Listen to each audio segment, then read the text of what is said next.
चला मैत्रिणींनो, ओळखा पाहू काय येतं. नाही, मच्छी वगैरे नाही हां, म्हणजे नॉनव्हेज नाही आहे, व्हेजच आहे.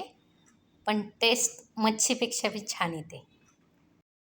माझा मुलगा नॉनव्हेज खात नाही म्हणून अशा पद्धतीने त्याला फ्राय बनवून देते. कोण नॉनव्हेज खात नाही त्यांना तुम्ही अशा पद्धतीने बनवून देऊ शकतात. अशा पद्धतीने बनवून बघा.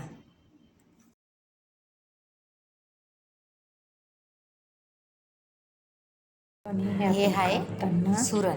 पहिले हाताला आपण असं सुरणला कापण्या अगोदर नेहमी हाताला तेल लावायचं, कारण की सुरण हे जमिनीच्या खाली असतं. घ्यायचं. ते कापल्यानंतर हाताला खाज सुटते म्हणून तेल लावायचं.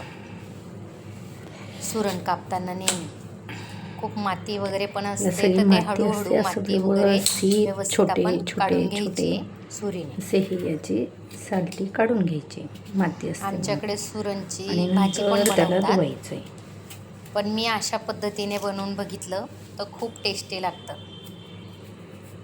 आता मी व्यवस्थित त्याची सगळ्या साईडला साल काढलेली आहे, सगळी माती काढून घेतलेली, धुवून घेतलेली आहे.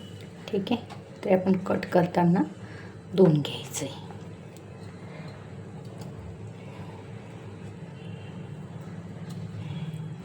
आपण धुवून घेतले. आता आपण याला छोटे छोटे कापलं जात नव्हतं म्हणून एक दुसरी सुरी घेतली. असे पीस करायचे त्याचे. जास्त बारीक जास्त पातळ पण नाही करायचे, खूप जाड करायचे. पण नाही करायचे, मध्यम असे पीस करायचे सुरणचे व्यवस्थित.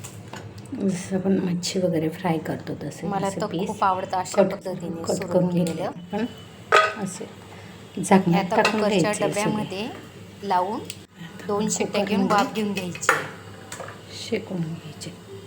कुकरमध्ये ऑलरेडी पाणी तसं सुरण टाकलं, लवकर शिजतं, त्याला खूप वेळ लागत नाही शिजायला. बंद करायचं, गॅस फुल ठेवायचा आहे जेणेकरून शिट्टी होईल. यात आपले कुकरच्या शिट्ट्या झालेल्या आहेत. आपण चेक करून घेऊ आपलं सुरण शिजलं आहे का नाही शिजलं आहे. शिजलं असेल तर काढून घ्यायचं आहे, नसेल शिजलं तर परत एकदा वाफ घेऊन घ्यायची. आता आपलं सुरण शिजलं आहे.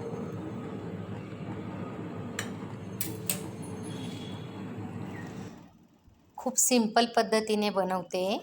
हे मी अद्रक लसूणची पेस्ट घेतलेली आहे आणि लाल मिरची पावडर घेतली मी 2 चम्मच. तुम्ही कमी जास्त घेऊ शकतात. 1 चम्मच हळद टाकली आहे.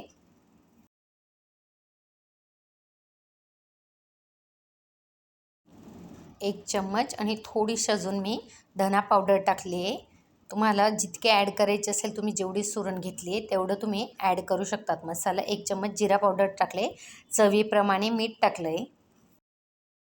हे आता एकजीव करून घ्यायचं आहे. तोपर्यंत मी गॅसवर पॅन ठेवला आहे आणि त्याच्यात तेल टाकलं आहे. तोपर्यंत आपला पॅन पण तापेल. पॅन तापतो आहे तोपर्यंत याच्यात थोडंसं मसाल्यामध्ये तेल ॲड करून घेतलं आहे मी आणि ते एकजीव आपण करून घ्यायचं आहे. याच्यात आपलं पाणी असतं जे वाफेतलं, ते पाणी पण मी थोडंसं टाकून व्यवस्थित मिक्स करून घेतलं आहे. माझ्या हाताला थोडं लागलं होतं म्हणून एका हातानेच मसाला लावते, दुसरा हात मी ॲड करू शकत नव्हती म्हणून. गृहिणी म्हटलं तर तिला सगळ्या गोष्टी बघाव्याचं लागतात. सगळं होऊ शकतं, पण महिलांचं जेवण बनवणं हा प्रकार कधीच सुटू शकत नाही. मग ती जॉब करणारी असू दे किंवा खूप शिकलेली असू दे. हे आता आपण पॅनवर ठेवून घेतलं आहे. मी एका साईडला लावलं होतं, हे दुसऱ्या साईडला लावते. तुम्ही लावूनही ठेवू शकतात. तुम्ही 10-15 मिनटं लावूनही ठेवू शकतात. आता मी हे पॅनवर टाकले आहेत 3 पीस. तुम्ही कमी जास्त घेऊ शकतात. लावून तुम्ही अर्धा 1 तासही ठेवू शकतात. आता माझ्याकडे वेळ नव्हता म्हणून मी लगेच फ्राय केलेत. ऑलरेडी आपले 90% सुरण शिजलेलं असतं. मोस्टली 10%च आपलं शिजवायचं आहे त्याला. हळूहळू खालीवर असं मंद आचेवर परतत राहायचं आहे. खूप वेळ नाही लागत त्याला, पण आपण मंद आचेवर परततो म्हणून थोडा वेळ द्यायचा. खूप असे खुसखुशीत असे छान होतात सुरण. एकदा तुम्ही नक्की ट्राय करून बघा.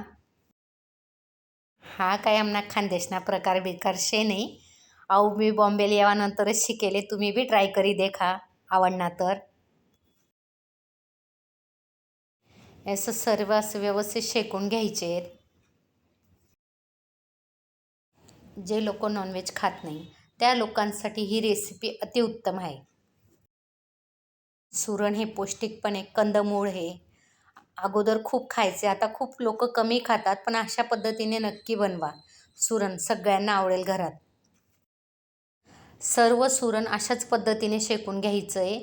जर तुम्हाला वेळ असेल तर त्याला मसाला लावून ठेवा. आपली सुरण रेडी आहे खायला. आवडल्यास लाईक करा, शेअर करा, सबस्क्राईब करा.